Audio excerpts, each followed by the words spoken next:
Dans la rubrique René Vivien, nous allons aller du côté de Hélène de Zuilen de Nivelt, qui a publié en 1904, donc toujours du vivant de René Vivien, Effeuillement, Paris, Le Maire.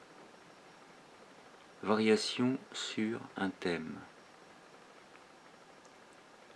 Les œillets aiguisant leur piment irrité, quand la nuit rampe avec des lenteurs de vipères, s'abandonnent et leurs roux parfums s'exaspèrent, les œillets sont le rire ardent du jeune été.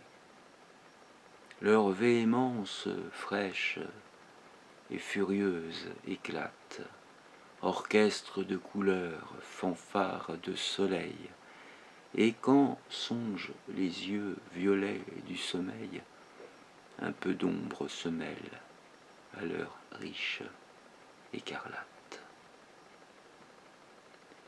Leur souffle monte au cœur de ceux qui s'en vont seuls, quand se brisent aux cieux les gemmes vespérales, les turquoises et les béryls et les opales. Ils s'éteignent auprès des rigides glaïeuls. Nudité des statues. Thou still, tout ça c'est en version, donc le poème en tant que tel est de John Keats, Ode on a Grecian Urn, et qu'on traduit ainsi: les voix d'octobre se sont tues en un silence décevant, et nostalgiques les statues grelottent sous l'effroi du vent. Au fond de leur grise mémoire surgit une immuable hélas, dont les roses d'or et d'ivoire consacrèrent le front d'Hylas. Parfum des fleurs élyséennes, clair de lune des blancs péplos, sourire des tanagréennes, dieux immobiles de Paros. Temple des rats près des mers glauques, crépuscule frais des autels, Pythonis aux clameurs rauques, couchant vaincu, flot solennel. Gravité des ombres muettes, montagnes saignant dans les soirs, leur couronne de violettes, vagues embrasant leur bleu noir.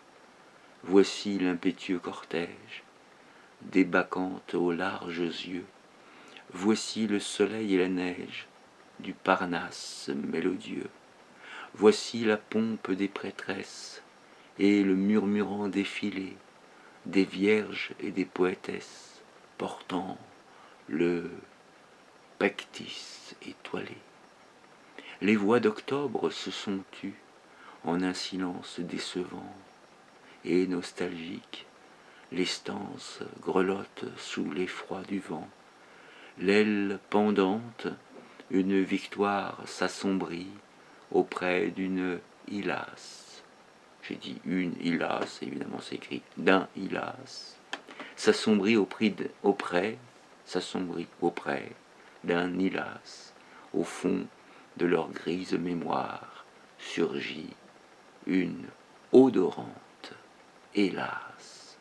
Alors, ça s'écrit donc H-Y-L-A-S au masculin et hélas au féminin, H-E-2-L-A-S.